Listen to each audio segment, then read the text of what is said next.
Welcome to my party, we're just getting started. A life is a dream or a nightmare scarring. Hand me a drink cause I think I'm going all in. Get me a shrink who can catch me when I'm falling. Cover up my scars, flip the handlebars. Crashing in my car, wake up in a bar. I'll be a superstar, just on my avatar. This world is so bizarre, empty out the reservoir. Yeah, I'm taking 6 shots, yeah, straight to the face. And I wanna get lost, I'm sick of this place. Don't know how to stop when I'm feeling this way. So I'm taking 6 shots till I'm feeling okay. I think I'm going crazy, don't think I'll get home safe. So I'm taking 6 shots all straight to the face. I'm taking 6 shots, are you coming with me? I'm taking 6 shots, yeah, straight to the face. And I wanna get lost, I'm sick of this place. Don't know how to stop when I'm feeling this way. So I'm taking 6 shots till I'm feeling okay. I think I'm going crazy, don't think I'll get home safe. So I'm taking 6 shots all straight to the face. I'm taking 6 shots, are you coming with? And welcome everyone to the Man Cave. My name is Paul Knapp and I will be your host for tonight's show. This is season number 1, episode number 15 for the year. TST, Toy Soldier Tuesday. And waiting in the green room, we have not one, but 2 special guests tonight. We have Mr. Jim Shaw, who is a toy soldier painter. And we also have Mr. Bill Molyneaux, if you're familiar with his YouTube channel, Bill's War Game World. So we have a tag team tonight. But before we get started with them, let me introduce my backup singers for tonight. And first off, I'm going to go to the state of New Hampshire with this gentleman right here. Big Sexy himself, Mr. Rick Bradshaw. How you doing tonight, sir? Hey, how's everybody? We got some people in the chat room already, man. They're excited about tonight. Yeah, well, I'll tell you what, Dan's TST is taking off just like our Monday shows, you know? Yeah, it's getting popular. Yeah. Well, and we're going to head up north to Canada. We got Mr. John Salatellis with us tonight from the YouTube channel 132nd Diorama. Is that true? Battalion 132. Battalion 132. I get those mixed up, man. Sorry. But you make dioramas. See, that's what threw me off. You make those dioramas and you send out those calendars that look so great. So Yep. appreciate that. It's here we go, guys. Look at you. Promote. Look at that. Look at that. Battalion 132. There it is. Yeah, this is the deluxe hardcover photo book along with a little guy. There you go. His little nephew. So And to keep us in line tonight, we have to have a Padre with us tonight. So we got this gentleman right here from the great state of Michigan. Padre Stacy Armstrong. How you doing tonight, You're just sir? jealous you don't have something that fits like that. That's all. Exactly. I'm still debating on what you brought up last night, that Michigan has a beach. I don't know what your problem with that is, but okay. Because I live at the beach. There's no way there's an ocean in Michigan. It doesn't have to be an ocean to be a beach. lakes have beaches. It's one of the Great Lakes. We have beaches in New Hampshire. I'd have to see it to believe. I'm going to have to come visit you, man, sometime. Oh, my God. You can take me to the beach. You You can take me surfing to your beach. You're not coming back. Surfing in Michigan. That's just BS, man. All right, let's go to the chat room and see who's here. Mr. Ronald McDonald first in the house tonight. Yes. We missed him last night. We didn't see Mr. Ronald McDonald. Those of you that are unfamiliar, Mr. Ronald McDonald is watching us from the UK. Moondoggy, we saw him last night. Hey, Moondoggy, how you doing, brother? Big boss Jim. Dan DiBiase has internet tonight. Are we gonna pick up where we left off on him last night? Ishmael, Paul B. Oh, Joe's in this chat. Joe just came in. Hey Joe, how's it going? Yeah, Joe. Yeah. Big Boss Jack is here. Yes. And Mark Flowers from Pennsylvania. Rick, you're gonna meet her in a couple weeks. Yeah, I'm looking forward to it. Yeah. Patrick Grain. Please bring a camera. You guys do this. You can't help but bring a camera these days. Mark, how you doing, man?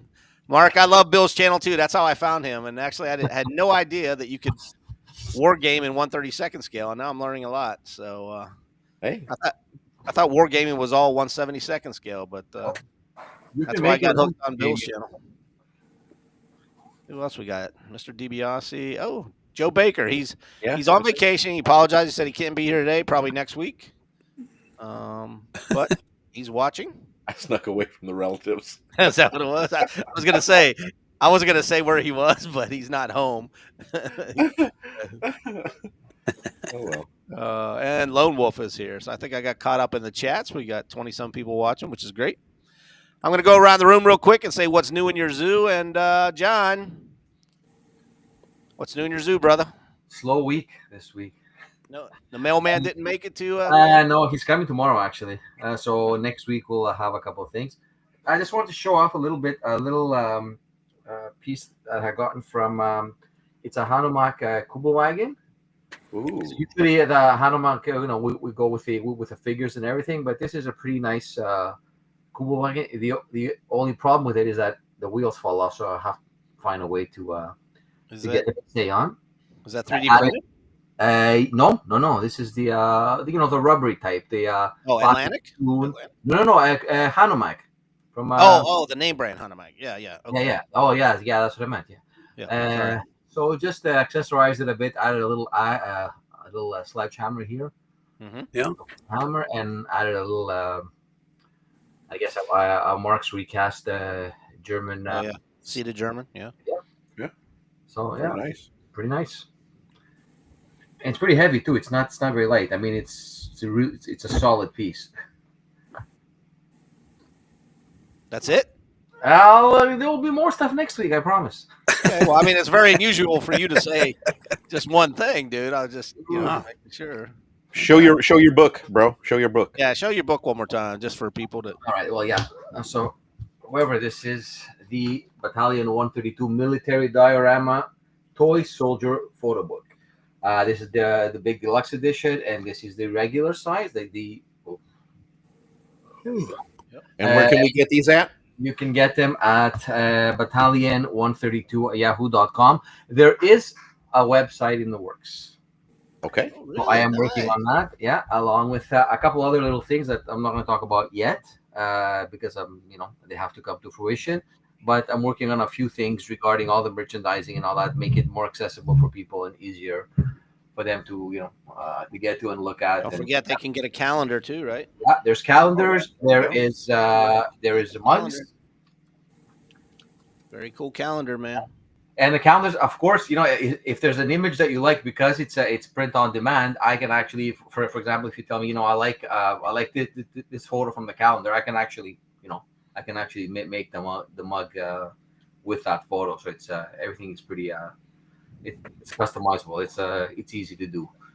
Where did you get the Kubble wagon from? That one I got it from it's the Russian site's store71 .ru, I think. That's usually where I get all my because it's a little it's less expensive than eBay, even though he's on eBay. But that site, I'll get you the site if we're allowed. Are we allowed? You can say whatever you want, man. Yeah. Okay. I wouldn't put out his personal phone number or anything. No. So it's a store771rus.com. His name is Pavel. Always so the prices are actually quite good regarding the Russian figures. So where you're gonna pay about $100 or $90 on eBay, you might get it for $80. So it's he combines shipping, and he's really good at getting back to the clients. Like, you don't wait for 3 to 5 days or a week. I think within 24 48 hours max he's replied. He's telling you again, I have it or I don't have it. If something comes up, for example, I'm shipping it, you get your it's just a regular. So don't. There's no issue at all, and they come relatively quickly considering they're from Russia. A lot quicker than any time I bought them from eBay, from any of the sellers that have the the Plastic Platoon, Hanomag, that kind of stuff. The Russian makers, he's the fastest. They usually come faster. Yeah.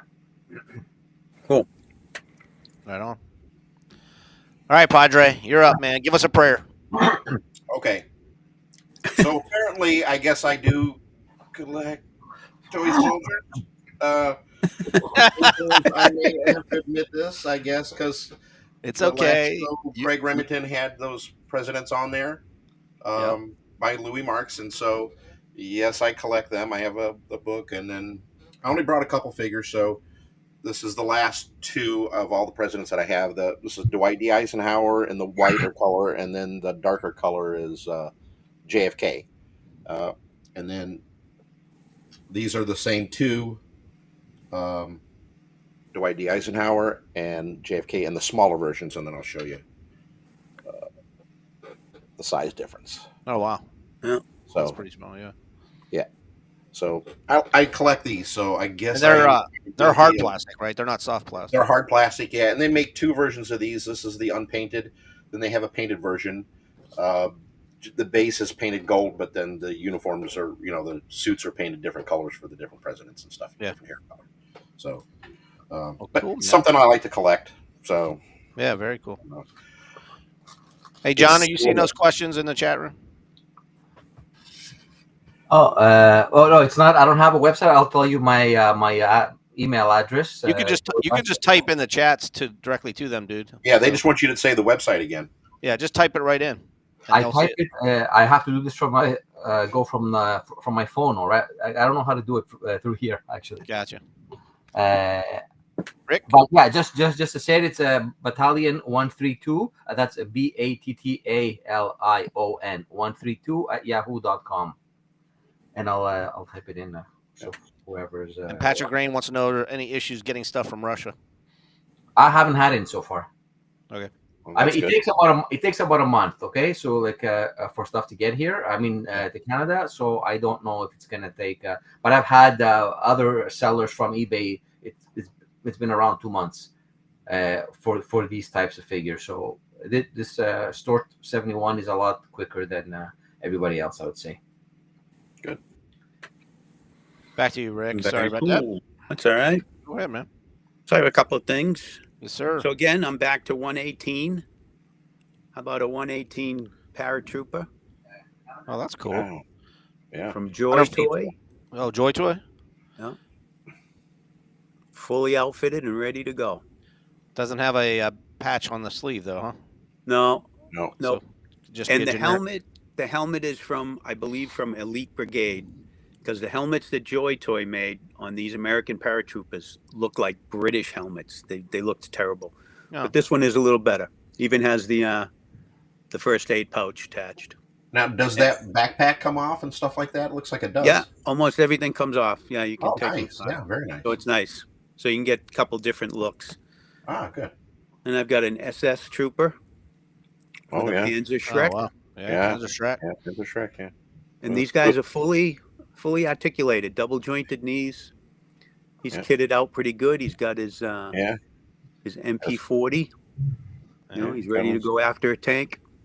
They did a good job on the Germans. They look really nice. Yeah, And- Canteen looks real authentic, too. Yeah. Yeah, All the nice. all the equipment is good, and he's got a P dot camo smock on. Why does he have why does he have a paratrooper helmet on? Well, see, this is little things that Joy Toy did. They got like the straps wrong because that's Yeah, not okay. a paratrooper helmet. The strapping is, but not the Yeah, helmet. yeah. So I saw the strapping. I'm like, then that's a paratrooper helmet. But from sometimes you had it turned, it looked like the brim around the edge was shorter, like a paratrooper would be like. But then No. you look at it some ways. Yeah, I can see now it's It's not. a regular helmet, but he's got Yeah, the but the double strapping's wrong. straps, which Yeah. isn't correct. Right. You see the comment then- from Paul B? I tell him every week. This. Hey, listen, this is my 10 minutes of fame, buddy. That's right. Don't muscle in. Hey, at least it's military stuff. This is the best Paul can do. Hey, Hey, Paul, I'm hey, trying to convert these guys. I'm trying Hey, to convert them. Rick, wait a minute. So you think maybe they put that strapping on the helmet that way is because the kick that he would get from shooting that would knock the helmet off? No, possibly loose? it's not correct to the figure. Yeah, I didn't think so though. Yeah, okay. They even Just wondering. they even gave him wrong. Not this particular guy, but a lot of the figures have wrong weapons on them.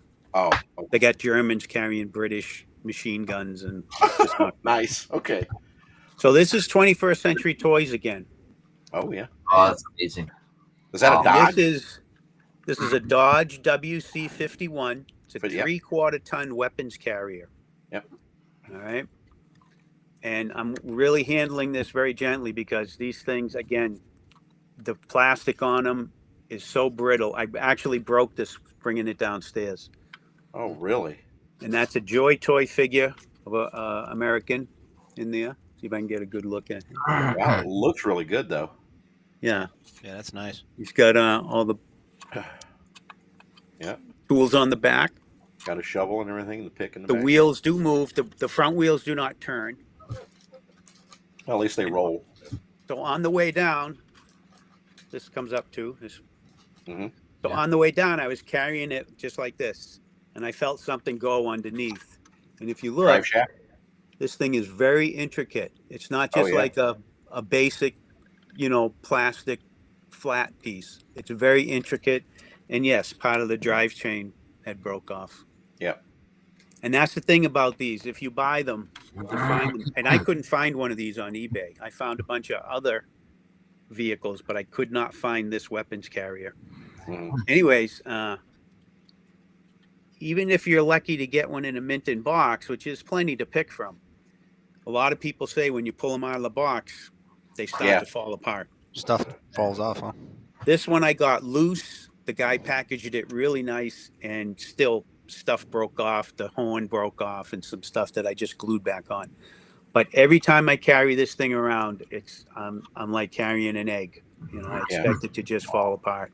But it's a beautiful piece, really nice. Yeah, it is. Very cool, bro. Yeah, very nice. You want to hear a story? Of course. I don't know if we got Story? time. No, I can Go tell ahead, it man. next time. No. So those big planes I was showing? Yep. Yeah. So 21st Century made a TBF Avenger in 1/18 scale. That thing was huge, okay? And I was selling it at the flea market. This was a few years ago. And so I have this big TBF Avenger sitting on the table. And this old couple comes up, older than me. And they're looking at it. Wow, that's pretty. That's pretty old. And the woman's father Oh. was the turret gunner in a TBF Avenger. Oh, wow. Ah. He was 19 years old. So the pilot, and then the turret gunner was sat behind the pilot. Yep. So the pilot radios this kid, the father, and he says, Japanese Zero coming up like 3:00. So this kid brings his gun around, his 30 caliber, and wing to wing is a Japanese Zero, right wing to wing, wingtip to wingtip, right? Wow. And the kid said, the canopy was open, the white scarf was flying in the breeze. Yeah. And the Japanese pilot smiled at them and waved. And then he dipped under them and disappeared, gone. And the only thing they could figure was he was out of ammo. And that's the only reason he didn't fire on them. Wow. Yeah. Because they said that Japanese pilots who didn't fire were executed, if it could be proven. Right. Now, whether that's true, I don't know, but That's what I've heard can too. you imagine that story? A 19-year-old kid, and there's this Japanese plane, like you could almost reach out and touch it, Yep. Wow. I never forgot that story. But that's a piece of history right there that you're never going to see anywhere. You're never Yeah. going to hear that anywhere. Did they buy the plane? Did they what? Did they buy Did they it? buy the plane from you? No. No, someone else did though. I got $100 for it. Nice. All right, guys. Well, it's about that time. I don't want to take up any more time, but I do just want to mention real quick that I have a video coming, probably dropping tomorrow, and it's from this company here, Toy Soldier Central. You can find them on eBay or toysoldiercentral.com. You guys are going to love these figures, man. 1/32 scale exact. They remind me of the Airfix stuff, man. It's perfect, man. It's going to go perfect with CTS Airfix. Smaller than TSSD figures. But I you just guys want to aren't bring it buying- to your attention that you played the wrong intro again. You were No, supposed to swap them around. Yeah, you're right. But I didn't want to throw this audience off, man. Okay. It's only the first season. If I lose people now, Okay, I'm just saying that was not the agreement yesterday. toysoldiercentral.com. All right, man. Hey, I'm looking in the green room, and those guys are falling asleep. I got to get them in here, man. So Yep.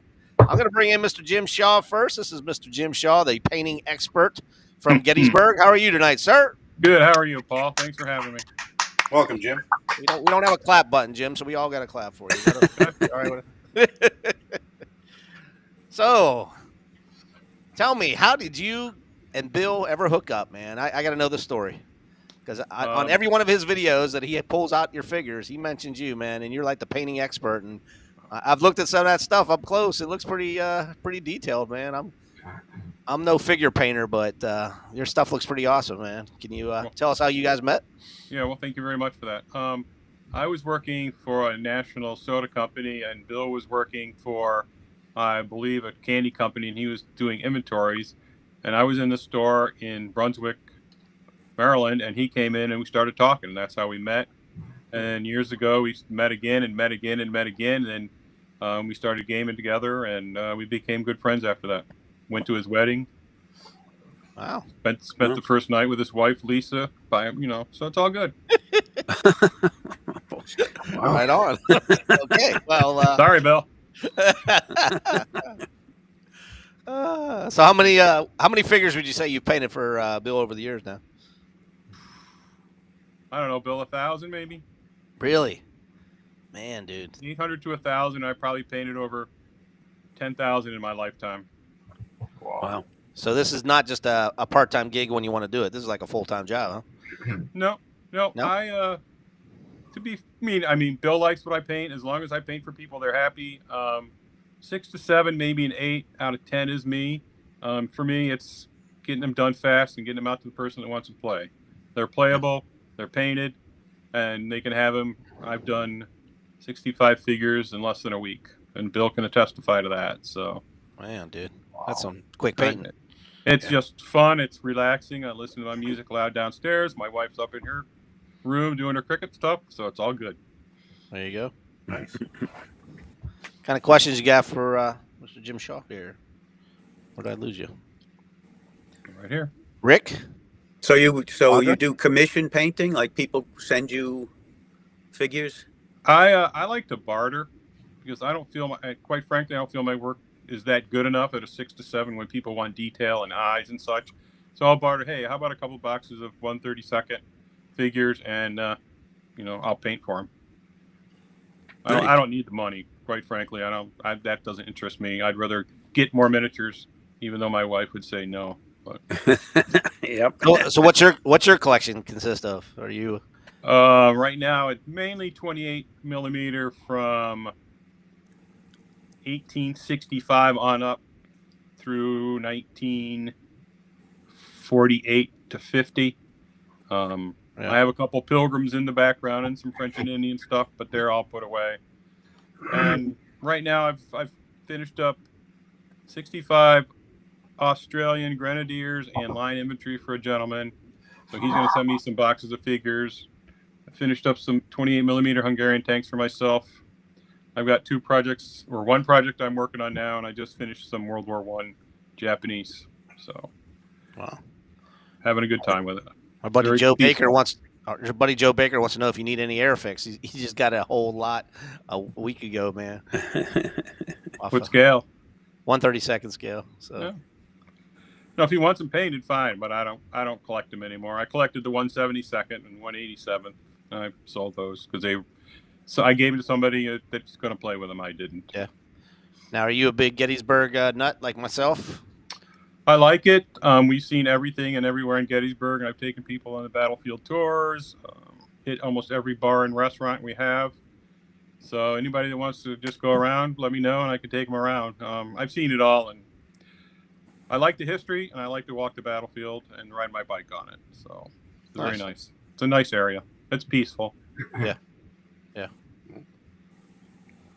Well, guys, Ronald asked a I question. do have a request. Like, so if our friend here, Paul, wants something painted, could I pay you in advance to use like lead-based paint to paint his stick? Oh boy! I'm not gonna chew it. I'm not gonna eat it. Well, you don't know. You might be walking around like, wonder where this goes. Well, I have put paintbrushes with flocking in my mouth, and I have put paintbrushes with the cleaning material in my mouth as I'm thinking about things. Yeah. Yes, Well, do you guys? I know now, Paul. You have a big collection of GI Joe, correct? Oh, we all do. All three of us. Okay. Yeah. Okay. Yeah. I don't know. Bill can testify to this. Many years ago, somebody did at one of the conventions. It's 1/12, correct? Your scale for GI Joe? Oh, 1/6. 1/6. 1/6. He had a 8x12 table with about 15 figures on it as a skirmish. So that was pretty cool. Huh. Yeah, nice. You don't see that much in any of the conventions. So you're a gamer as well, obviously, Yes. right? Mm-hmm. Did the painting soldiers lead into the gaming, or were you gaming first and then led into painting the soldiers or collecting soldiers? My first soldier was acquired from one of my friends. It was the early British, the little teeny British guys with the Bren guns, and the guy had this angle out. Probably one of the first boxes Airfix made. So I collected every Airfix there was for 50 cents a box. I had a paper route. I got everything. And then I didn't know anything about paints except for testers. And then when I moved to Gettysburg, I found out, hey, look, there's a whole new world of painting out there.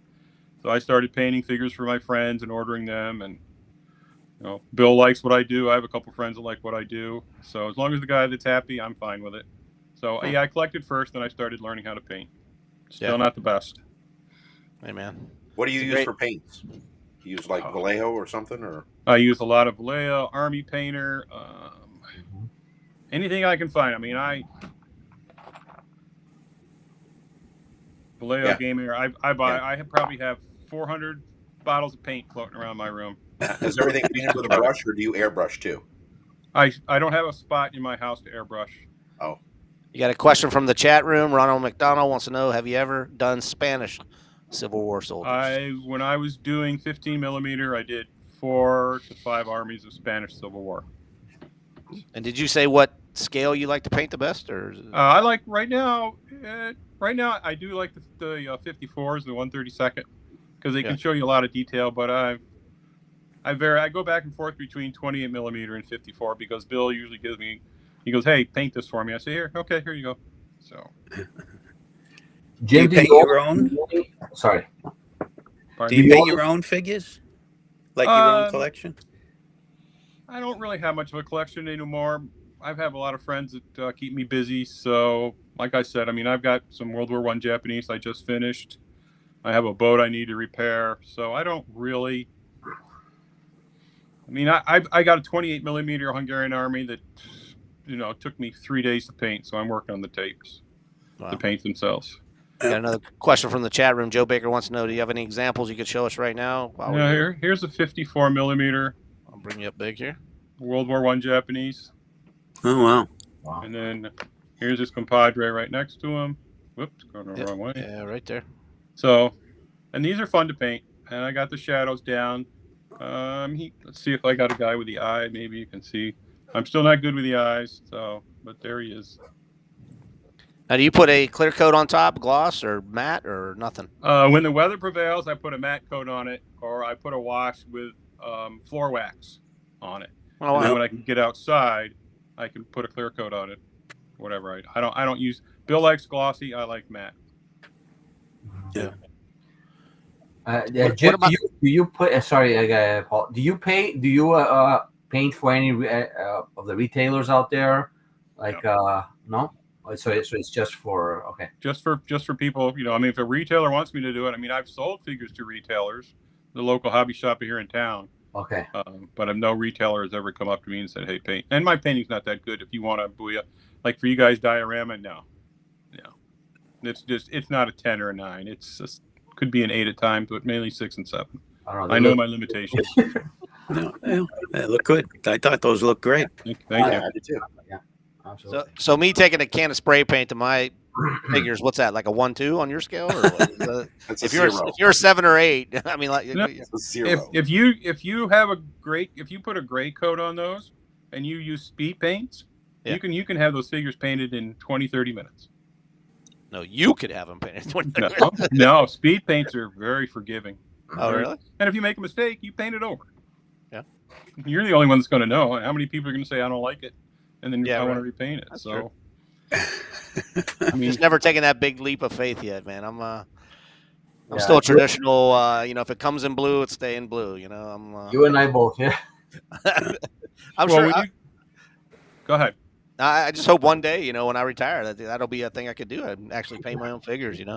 Well, is that something you aspire to, or do you guys just like to keep the same colors? Nah, I mean, I don't know. I think Germans should be gray and Americans should be green. So when I get, an American in gray, I got to paint it green. But I don't detail it like you do. You know what I mean? That's about the extent of my painting when it comes to toy soldiers. If they come painted, then that's great. Or if I buy them painted from other people, that's great as well. I don't have a problem. Okay. And my spray painting is like green and gray. But the thing is, I prefer to have many different shades of gray for Germans, so they don't all look the same. I like the variety and many different shades of green. Mm-hmm. Or the tan color for the desert troops, and Yes. I mix and match. So just to have some variety, just for the eye to, And what color is the Japanese? Are they yellow? Japanese uniform. Uniform has to be yellow. Dirty. I think they call it dirty puke yellow in the book. So, but it works. It works. Hey, I can make Nice. that joke. Yeah, I'm definitely a playset guy. I'm not a collector guy like that. So. I had many a playset growing up, all from Sears. Oh yeah. Yep. The Sears Alamo. catalog. Who didn't do that, right? Yep. The Alamo and. Do you remember your first one? Do Apache. you remember your first one? The first one was Fort Apache. Yeah. Because I had to have it because Rusty and Rin Tin Tin. So. No. Oh, that one. Okay. Right on. Yeah. Well, Fort Apache, but I like to watch Rin Tin Tin. Rin Tin Tin, man. Sure. I'm probably older than all you guys anyway, so. Rick's pretty old. I don't know. Yeah, I'm up there. I remember Rin Tin Tin. There we go. So, you ready to bring in your sidekick here? Yeah, bring him in. All right. Well. Oh, he's gone already, right? Yeah, he's not falling asleep. That's for sure. He might be. We got from the Bills War Gamers world. This is Mr. Bill Molyneaux himself. Hello, everybody. Welcome, Bill. Hey, Hey. Well, Jim is the great painter. Yeah. No, thank you. I said I've watched your channel for a while now, and the stuff you say, and you really throw his name out there. I'm like, man, his stuff looks great. I don't know about a 6 or a 7. I think it's like an 8 or 9 or 10, man. It looks pretty good. Thank you very much. Yeah, I have. So here are some Bedouins and Dervish that he has painted for me. oh yeah, nice. These are based for wargaming. Now, do you do the bottoms, the gravel? I noticed a lot of your channels. You do the grass, or does he do that? It's called flocking, and it makes. Don't talk flocking to Stacy because he'll have your whole house we can flocked. talk about flocking now. Yeah, So, everything gets flocked in my house. Even here's cups. some Zulus. These are MPC Zulus oh wow, Oh wow. that Jim's painted. Now, I like, for us, for miniature wargaming in 54, 132nd, that's a French Foreign Legionnaire, Right. Yeah. but he has a rifle. Now, how do you make him into a Lewis gunner? You get a 3D printer, and you have Josh, the 3D printer gun, make a 3D printed Lewis gun. You cut the rifle out, and now you have a Lewis gunner. Nice. Oh, That's cool. So sometimes you have to do conversions with these to get some specialty figures. nice. Yeah. We're good. So, Bill, what got you started in the wargaming side of it, not just the collecting side? What the? In the the wargaming gaming side, Well, I got did the gaming come first, or did the collecting come first and say, hey, I'm going to start playing I've games? never collected. I've always been a wargamer, and Oh, I really? got this in 8th grade. Wow. Oh wow. Battles with Model Soldiers, Donald Featherstone, who I consider the father of wargaming, and H.G. Wells is the grandfather of wargaming. Huh. And that got you started, huh? Yes, and Donald Featherstone wrote about 80 books on miniature wargaming. Wow. Yeah, By the you way, have the a big school collection. library is. I'm sorry. The school library, by the way, is looking for you for that book still. They- Oh no, it was given to me by a friend's father. Yeah. Wow. We played this giant 1/72 Airfix Gettysburg game in the basement on a ping pong table. Oh, that's And I great. think I was in 7th or 8th grade, and he gave me that book. He had several of them. He was a barber, but he had a toy soldier collection in his barber shop. Huh. Oh, wow. Oh, cool. Wow. A cool way to get kids started collecting. Yeah. Man. Yeah. Yeah. So was 1/72 scale your first scale, and then you've moved to the 54 millimeter? Yeah, 1/72. And for wargaming, I also did a lot of 15 millimeter and 28s. Okay. But right now and forever, I only wargame in 1/32 54s. Wow. Which, if you go to a wargame convention, there's about 4 or 5 of us that do 54s, and that's about it. The scale that's big now is probably 6 millimeter Baracus. Would you say that about right, Jim? And, Yeah, that's probably right, Bill. and That's I when you guess get what? more on the table. Yeah, there's a lot of people are going to 6 millimeter, which you almost can't see. Yeah, little guy. Isn't that hard to move though? When Well, for wargaming, everybody is based. So these are based 4 figures to a base. I And see. so with 10 millimeter, 15 millimeter, you could have a whole strip. Jim, what's a strip of figures for the Civil War that's out there that you can buy an entire strip of figures? Oh. They're all molded together. It shows a regiment. 20, I think. 20. And then you can have 3 lines of 20. And the Romans are 10 across and 5 deep for the 6 mil. I tried painting those, but that was way too hard. So you have to paint those all on one base together all at one time. You have to hold them all and paint each one like that, or they're individual and then you put them on. I'd rather paint individual and then put them on, because it's hard to get behind the shield. If there's 5 or 4, then I have to hold it upside down. So I'd rather do it one at a time. Yeah. Okay. Yeah. Dan DiBiase, he wants to know what rule sets. Well, Donald Featherstone books. There is the Sword and the Flame for colonial period. Also, Howard Whitehouse. He has a very famous book called The Gentleman's War. There's also more modern rule books such as Bolt Action for World War II. As far as miniature wargaming books, if you come to a convention, you'll see just rows and rows of every kind of complexity, from basic to telephone book thickness. Would you say that'd be about right, Jim? Yeah, 2 pages of beer and pretzels to probably 120 on some of the other rule books, where they're detailed and they count bullets and they count spears. Oh, and jeez. you dice rolling for the rest of your life. Yes. So it turns into a Dungeons and Dragons type of deal, Dungeons right? and Dragons is probably easier. It is easier to play for some of the other rules. Wow. Because the DM can make up his own rules as he goes along. Here, you're following the rules. So Paul B wants to know if you have any other scales you could show us that are painted besides the 54 millimeters there. Do you have anything handy or no? For me? No, Bill, if you got Bill. anything close or no? No, not close. That's all right. Goober. Goober's close. He's painted. Yeah. Goober Yeah, the I Traveling noticed Bear. the bear behind you. That's Goober the Traveling Bear. I have a second channel where it's Bill's History World with Goober the Traveling Bear. By the way, all my channels are monetized, and every month I donate all my monetized money to a different historic site. So right now, all my monetized money is going to Save Weiss Fork Battlefield in Kinston, North Carolina, and I think they're going to get around $500 this month. Wow. That's great. Paul, by the way, Paul is monetized now too, and he donates his money to me though. So that is awesome, and yeah. I'm still waiting to get that first $100. So when I get that Very first nice of you. $100, man. now I need to do one plug for somebody. Yep. I have I guess about 4,700 subscribers, but I have a 93-year-old Korean War veteran. Wow. And every couple months, he's from Broome County, New York. His father is a sheriff, retired sheriff in Broome County, New York.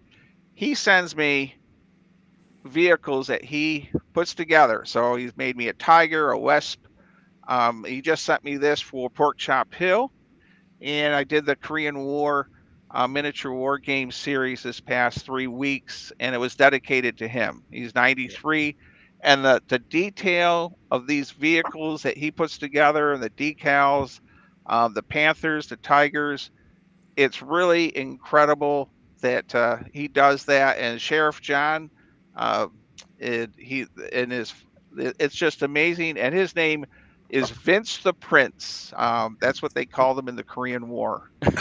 his his his fellow soldiers. So Was he a it's tank? just Was he sort a of tank cool. guy, or was he a tanker, or what was he? What did he do? I was told he was in the infantry. Okay, nice. So, and How did he earn that nickname? Do we know? well, his first name is actually Vince. I don't know how he got the Prince part, and Sheriff John's never told me. Now, probably later on, he'll be texting me the whole story. Vince the Prince. All right. Yeah, right. Any other questions, gentlemen, for Bill before we get into the detailed stuff, man?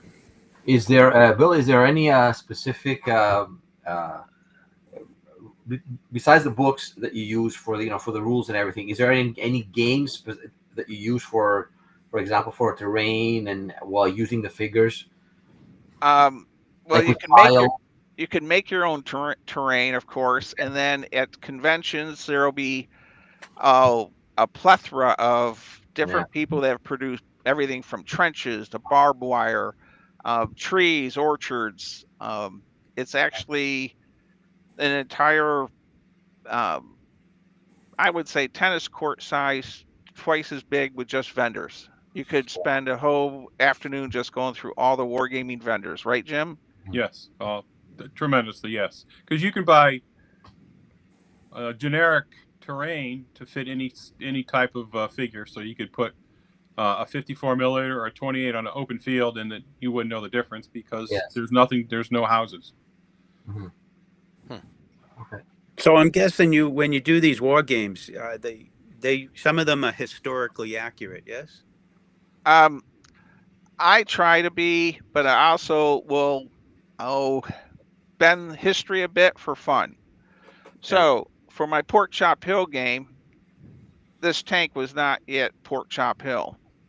But when a 93-year-old veteran sends you this, it's going to be in Pork Chop Hill. So if you've played any historical games, have you changed the history? Yeah, like, yes. Win? That's one of the great things about miniature wargaming is you can change history. And it's all toy soldiers, and it'll be fun. And 99% of all the miniature wargamers are awesome and a lot of fun. But I will mention this one story. It took me quite a bit to get this Lewis gun made. All right, here's the one standing. And so we're playing a French Foreign Legionnaire game, and everyone's rolling dice and drinking Yingling beer. And one person says, the Lewis gun wasn't invented for 12 more years for this time period uniform. So, Jim, what do you, that's sort of like the rules lawyer type of thing, where sometimes you have one person out of a whole batch that sort of wants to be a gooberhead. That's right. We know what that's about. Oh, yeah. Yes, that is very true. Yeah. There's always one or two. So, that's just it's interesting how that happens sometimes. I already had. You saw my playset boxes that I'm making for the Gettysburg show, and I'm bringing them up, and I already had somebody critique it already and said, Really? the stuff you listed on the outside isn't on the inside, and I'm like, yeah, I said it at the beginning of the movie or the show. Right. It's a starter set. You say this is a starter set. You're supposed to put in the cannons. You're supposed to put in the horses. I'm not providing you everything, but they already critiqued it and said, hey, you said it's in the contents and it's not in there. I'm like, oh, Jesus, man. Nice job, Paul. That's the way to go. Yep. They didn't read the fine print, Paul.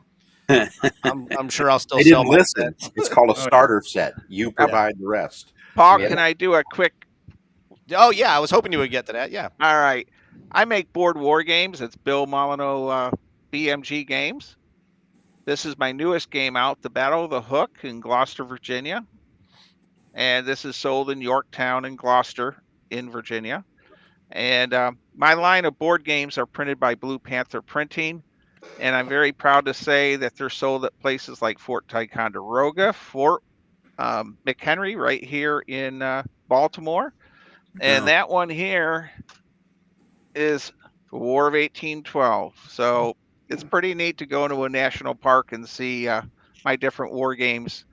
Now you got to explain to people, those aren't the war games where you have to use figures, right? Those are just no, they're Hex and Counter war games, Avalon Hill SPI style, and I take my proceeds for them, and they get donated to a history site. So, and Braddock's Battlefield History Center is our next donation site, by the way, starting next month. Very nice. Nice. Oh, cool. Very cool. I want to make that much money on YouTube so I can start donating money, man. Well, maybe if you paid I your have found talent better. it's not the amount of subscribers you have; it's the amount of views you get. Yep. I'm So- learning that real quick. When I go to Mr. John's shop, or I'll get 80,000 views. The Toy Soldier Gallery in Fort Ligonier, he got 90,000 views. So Wow. it's not the subscriber section; it's just how many people are watching. Yeah. Well, that's why we're hoping to expand this. Get more people crossing over, both GI Joe collectors and 1/32 scale guys. And Yeah, I did a video of Jim, and I think it's over 4,000 views. Yeah. The first video. The second video. Yeah, I think it's at 620. I checked today. Oh wow, it went up two or three. Yeah. do you know Mr. Warhorse Miniatures here? Do you know this gentleman? No, I don't know. You know Warhorse Miniatures from Gettysburg. Yeah. I ran a video of him. He has awesome 3D French and Indian war figures. Yes, Took he me does. a second to click. He's with us tonight. And I made a YouTube video of his stunning. He had a great camp, also a French Indian War camp, and Native American figures. They were putting the lodge together. It was a stunning piece of 3D artwork he had produced. I'm trying to get Mike Pendergrass to come on the show, so we'll hopefully one day in the future we'll talk him into it. And I did make a video this past Toy Soldier show of the Gettysburg show. I think it's about an hour long, where I go through each table and I hit everything in detail. Yeah. So you're going to be at Gettysburg? Yes, I'll be at the Gettysburg show. Okay. So we'll meet up there? Yep. And the day before, I have to go to a Star Wars miniature wargaming event. Oh my! Ooh. Star Wars. Cool. Yes, and the stormtroopers do hit things when they roll the dice. When they don't all miss. What's the largest war game that you ever participated in? Like hours, days? The Gettysburg area gamers, my old wargaming group, in 2009 did a 30-foot long Stalingrad. Oh wow. In 1/72. Grain silos, factories. It was. I have a video of it on my channel. And how long did that take from start to end the battle? It was about 5 hours with 30 players. With 30 players, wow. And yeah, we ran it like 4 times. My company, General Mills, gave me cases of rulers, tape measures that had the little Pillsbury Doughboy on them. Yeah. An account manager came with a youth group, and to see the Stalingrad and everything, which was sort of cool. Yeah. Nice. How cool is that, man? So what's your favorite era? You do everything, right? I have I mean, you're everything saying across Zulus, the you got- board. I have yeah. Zulus. I like the Colonial War era. So, dervishes, fuzzy wuzzies. I have enough Zulus to do is San Luana and Rourke's Drift, of course. And what I have been working on is the unknown or not war game much is 54 1/32 is your Belgium and French 1940 era, and where a lot of people want to play 1944 and everyone's driving around in King Tigers. Wouldn't you say that's correct, Jim? You'll see a lot of World War II stuff where everyone wants SS Panzer divisions. Every German tank is a Tiger, Bill. Remember. So, I've been doing a lot of early war stuff. Josh has been 3D printing me Belgium and French troops, and then Jim's been painting them. And so I've been doing a lot of early war videos, which have been getting a lot of views. So it's a change of pace from regular Battle of the Bulge, let's say. Yeah. Nice. Ronald McDonald wants to know, where do you pick up the Zulus? There's, unfortunately, our Zulu world has, with Conte, they've sort of gone out of print. Yeah. And then you have MPC, which really are more of a 60 millimeter rather than 54 132nd. But if you keep them clustered separately, you don't notice the scale difference. Yeah. You just see a mass of Zulus coming. So I have a lot of Conti that I bought from Mr. John at the Gettysburg Miniature Shop, and I've been shopping and good friends with him since the 90s when he came to town. So there's a Call to Arms. They produce some great figures for colonial era too. Yep. And of course, there's so many people in the industry that produce stuff, and they're all great people when you meet them at the shows, both at war game conventions and toy soldier shows. I mean, you buy BMC stuff too, right? I mean, you're not. Oh, I buy a lot of BMC stuff. In fact, is it Jeff? Yeah, Jeff. Yeah, he has actually. I did a giant Arnhem game at a convention, and he sent me all the BMC French buildings, and I reconfigured them all to make different styles, L shapes, and everything. And he gave me quite a discount for buying like 40 of them. Very nice. He's a great guy. Yeah, he is. He definitely helps out the hobby, and he keeps it affordable. For kids. You know what I mean? I mean, it's not too many dealers are going just for the collector. You know what I mean? And they're cutting out the kid. So something like the Zulu Wars, right? And forgive me if I get this wrong. I mean, the British were terribly outnumbered, correct? Yeah. Well, I have a Zulu War board game. It has 12 scenarios of the Anglo-Zulu War, and you can actually take that board game and turn it into using it as a scenario guidebook for miniature wargaming. So my question is, if you've got a situation where one side is terribly outnumbered, can you change that? Can the underdog win? Well, all right. Well, as an example, that's a great question. Let's say Isan Luana, Zulu Dawn movie. I don't know if any of you've seen it. I presume probably you have. Yeah. What would have happened if, let's say, the British had laggered their troops behind the wagons and built some defensive perimeter like Rourke's Drift? Also, let's say they have all their ammunition boxes open and they're not saying, wait your turn for 5 rounds. Right. And the line is like you're waiting for an amusement park ride. So you could do the same scenario and see what would have happened if they had their shit together. Yeah, right. Okay, that makes sense. Yeah. So you can fix the mistakes that were made in the real thing. Right. You can. It's a great way to find out. Would Colonel Pauline have survived if they had a half a dozen of their mistakes fixed? Yeah. Just like at Rourke's Drift, there's only 130 men, and they held off 4,000 Zulus for afternoon through the night. Yeah. So the odds ratio is darn close. Yeah. Interesting. Joe Baker had 2 questions from the chat room. He said one is, how many Zulus do you need for a Rourke's Drift to be accurate? 4,000. And you just answered that, 4,000. That's a lot of 54 millimeter figures, man. Well, what you're thinking is, for most games, if you're playing, you can play a skirmish level where one figure actually represents one figure, or this could actually represent 20 men per. So 2, 4, 6. This could be 80 figures on a base. Okay. So it's a ratio. Gotcha. And what's neat about miniature wargaming is you could use this base to represent 4 regular figures or 80.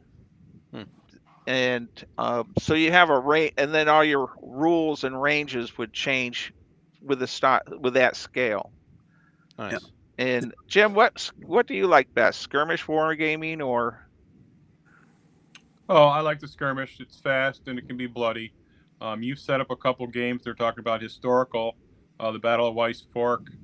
You set it up historical. Somebody whose name I won't mention that begins with Jim Shaw rolled terribly, and we changed history that day. My daughter actually played that game, and she held up the right flank, but I just let the Confederates just walk on through. So I like the skirmish. It goes quick.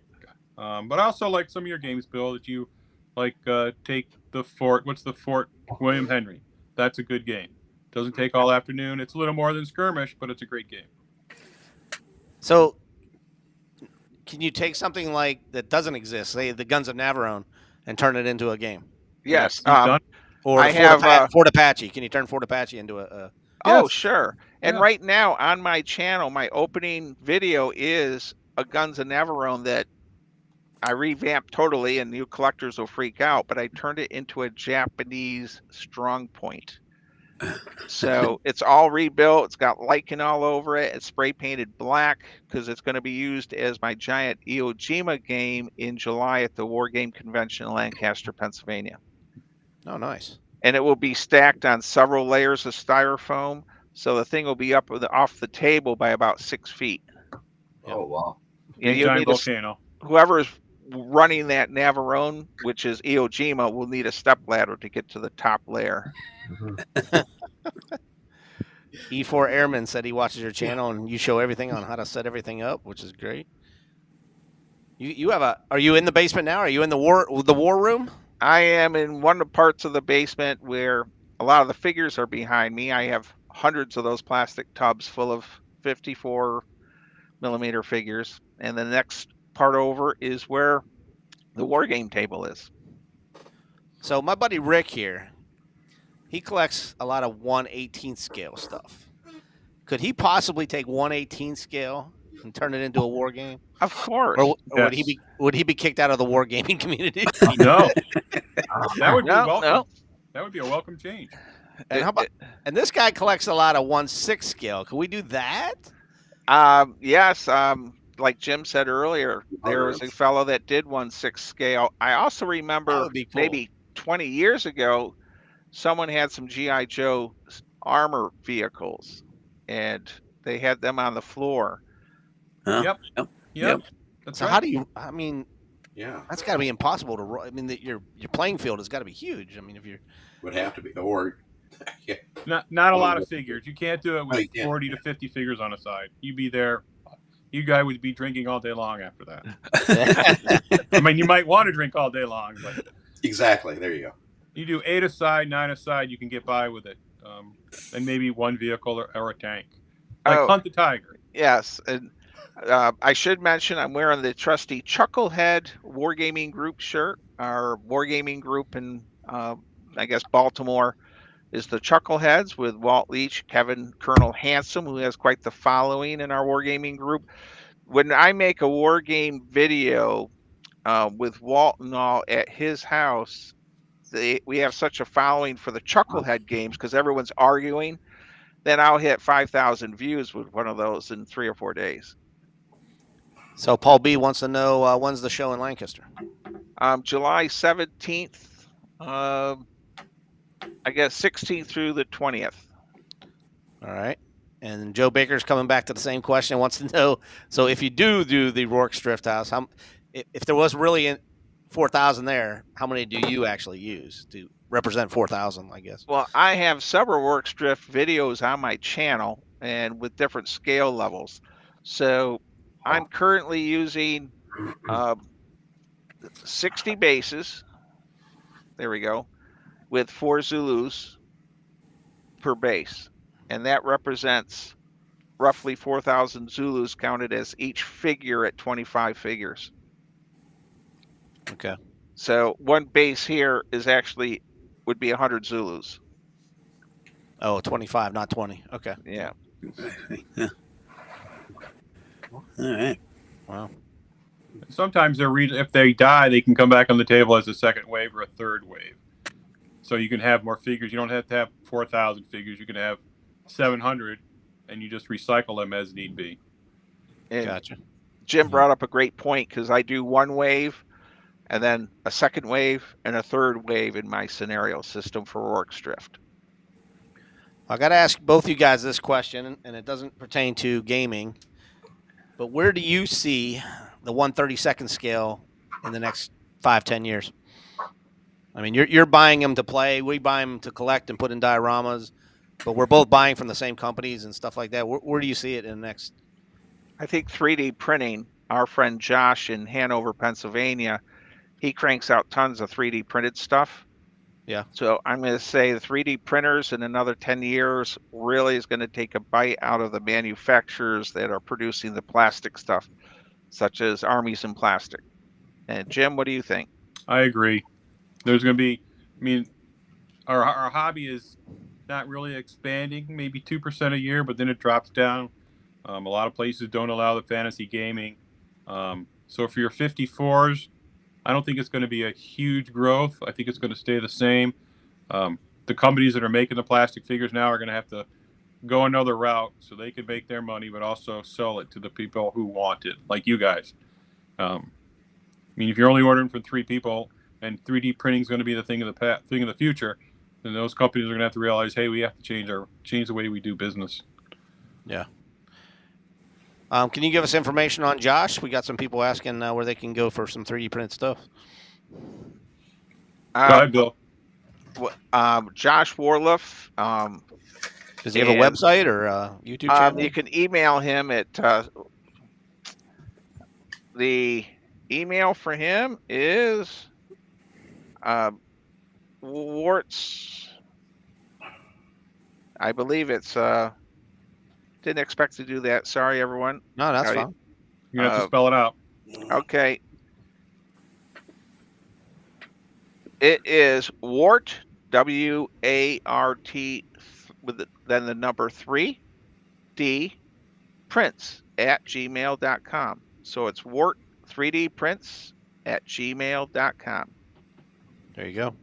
So he doesn't have a YouTube channel or a on eBay? Does he sell on eBay or? Actually, I get him overloaded, and then he tells me to stop advertising on my channel. He had a guy in Australia that ordered, I think, 40 German half tracks in 1/32nd scale. He has he does 4 big printers vehicles. running 24/7. He printed my 54 millimeter Fort William Henry, the big giant star fort. The thing's 12 feet long. And 100 pounds of lead resin. It took him a year to print it for me. And I have many videos of it being attacked at a war game convention this past fall. Wow. Well, you have a video of him, don't you, Bill? That you went downstairs at his house? Yeah, I made several videos of Josh's basement. Every 3 or 4 months, I'll do a video of him cranking stuff out. Wow. But there are times he'll tell me not to advertise because he's got such a backlog. And he does both the resin and the string stuff. Yes. Filament. Yeah. Wow. Do you travel to many shows? I mean, I know you're located in Baltimore. I mean, how far will you go for a Toy Soldier show or a gamer show? Probably 8 hours, 6 hours. Yeah. I'll go to Williamsburg. There's 4 conventions there a year. I'll go to a couple of those. We're lucky the East Coast has all the cool stuff. I don't go out to Ohio, Indiana. Jim, how about you? Well, 8 hours would be enough. Unfortunately, my grandchildren are growing up and I want to see them. So every time there's a show, I just want to see my grandchildren. But I would no more than 8 hours. I've been to Williamsburg. I've been to up and down the East Coast for the shows. I like it. I want to go out west to do some shows. We're going on vacation in a couple of weeks, so I'll be going through Vermont and New Hampshire and up through Canada. So there you go. It's all good. I mean, everybody has their little things they want to do. And the Toy Soldiers, I went to the Toy Soldiers show in Gettysburg when it was there last, and I had a really good time. It was great to see all that stuff. Brought back a lot of memories, 54s. Saw the stuff I hadn't seen in 63 years. So I find Gettysburg, it does have a lot of plastics there. A lot of the shows I go to have a lot of metal, but I think Gettysburg is one of the few that is probably more plastic than metal. Yeah, I'm going to say definitely 70% plastic as opposed to metal. I didn't see a lot of metal, like, unless you want to count some of the old Britain stuff, but I didn't see a lot of that either. Yeah. You guys are more attuned to that because you know what you're looking for. I just kind of scan things. Oh, that's cool. Now, I have a question for you guys in the panel. I've had two different friends that have bought mint box set. One was an Airfix combat pack. It had a half track, a Cromwell tank, and 2 pill boxes. Yes. And well, when he opened it, you could actually put your finger right through the plastic of the pill box. Everything just crumbled on him. Brittle. Yep. And That's horrible. how you as collectors make sure when you buy something on eBay, you don't end up with something like, because he spent $400 on that. Yeah, you don't, man. Unfortunately, when it gets that brittle, there's nothing you can do about it. And we just had on Craig Remington last week, and he said, opened up a brand new, Marks right off the lot, and opened up a bag, and it was powder. He said it was broke before, Oh, wow. nobody even touched it. So I mean that it's So just how do you guys as collectors, like, do you check something beforehand, or? Well, if you're a mint in box, you're probably not going to open it anyways. Yeah. And if you can handle something at a show, then you'll know. But if you're buying off of eBay and you get something that falls apart in your hand, then you got to fight to get it back. And Well, you do have buyer's protection with eBay. You can show them, and then they'll make them refund it. Usually, you can tell if if the seller is decent, they'll have enough pictures, and you can tell what you're looking at. But if it's sealed, and usually they tell you that they're not responsible. So it's like, before you buy it, it's best to talk with him and see what his policy is regarding, especially if it's eBay. I mean, there's eBay protection, there's a protection. So, but he might not know what, especially if it's sealed. Like I said, what's on inside the box. I'm going to pass on it because if I can't see it, I'm not taking a chance. Nope. Yeah, but how many GI Joes have you gotten that are shrink wrap sealed talkers from the 70s? I don't ever remember seeing them done, but apparently, I guess there are out there. But I'm not going to take a chance and buying one that's supposed to be mint in box and it's shrink wrap sealed. No. Yeah. I'm not going to. Yep. Okay. And I have a question for everybody, if possible. Are all your figures graded like baseball cards or comic books? There's A's and B's, and they give them numbers? Or if the figure is a Marks from the 60s, is that graded better than the figures of Marks from the 70s? Well, there's the mint, mint, near mint, good, fair. Oh, okay. C8, C9. Is that what you're talking about? And certain, they have that too. Yeah. Especially, certain years, they might have ran a bad plastic or something. And so you want to stay away from, I'm just throwing out examples, but like Johnny West, some of his stuff, some of the Marks Johnny West, the caramel color plastic they use just disintegrates. Yep. And so you got to be careful of that, So it's just, when did they use that kind of plastic? You avoid it, Fair enough. Right. Yeah. Well, hey, we were worried about filling up an hour. We're already over an hour. I don't know if you saw that, Bill, but wow. I can only pay you for an hour, man. I can't afford any more than that. So, hey, I do have 2 questions that I like to ask all my guests. And since this is the first time you've been on my show, I got to ask you one, and I got to ask your partner one. So I'm going to go with you first. Do you remember when you stopped playing with your toys and it became a collecting, or was there ever did you ever stop? Maybe put it that way. You still kind of play with your toys, I guess. Yeah.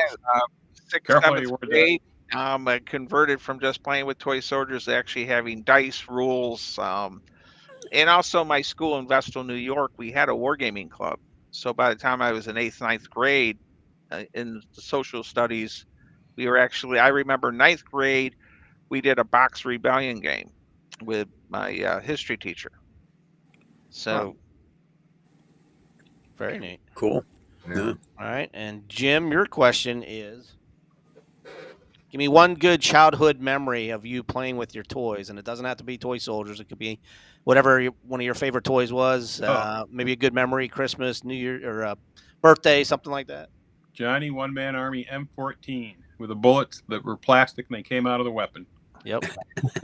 Shoot your eye out. Along with the 1911 pistol, I spent hours shooting at a dead TV screen all the time. Didn't break it, but I just stayed downstairs with my grandparents, and that's all I did all day long. It was awesome.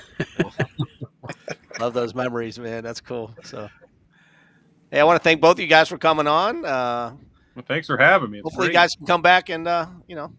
Yeah, that was cool. Well, it's an honor to be here with you guys, Yep, and had a great time. learned a lot. Yeah. So So hopefully we can keep TST Toy Soldier Tuesday going. Keep the hobby alive. You know. one last quick thing, G.I. Joe 1985, that fella was sculpted of the G.I. Joe. Forgot his name. He was in my wargaming group. Lives in Gettysburg. They gave him $50,000 in a Ford Mustang. And Jim, I don't know if you remember him. I think it was Claude or Clyde. Anyhow, he is the G.I. Joe of the 1985 one with the glasses and everything. It's his face. 85. 1985. Yeah, Have to look Don't that one remember. up. Yeah, I don't know about that 1985. one. No, I don't know that one. how long have G.I. Joe's been around? Since Well, 64. Started in 64, 64. They ended 64. in 76, and then they started again in 1991 after Desert Okay. Storm, Desert Shield, and then they ended in 2013. I think was the last Hasbro 12. Would it be a 3 3/4 inch, Joe? It was Yeah. full scale. He brought two of them to the Oh, wargaming full group. It's his face, the whole works, even the type of glasses he wore. And he got a Mustang, and he got 50 grand. Nice. Huh. Wow. I have to check into that. I wonder if Yeah. the date. Someone's got to know that story. Yeah, right. Murray Well, must Scott, know. Daryl Murray, DePriest. Murray knows everything. Derek DePriest will know that one. Yeah. Yeah. Well, hey guys, don't forget about next week. Nope. Who's the guest next week? We don't know yet. We're still Oh. up in the air. It might be Bill and Jim again. Who knows? Yeah. Let us know. Your audience will get bored. No, dude. We No, got that we was still got really 25. interesting. There's 25 people in the chat room still watching, so they're Great. Good for you yeah, guys. It's great. So, That was Yeah, fun. if Ronald McDonald's watching, he's a huge fan. He's in England, and he watches the channel and leaves half a dozen notes every day. he does on mine too. Cool. So. Hey, you guys have a great week. Thanks All right. again. Appreciate Happy it. Easter, Been whoever a pleasure, celebrates. gentlemen. Thank you. Thank you very much. Yeah, that was good. Be safe, guys.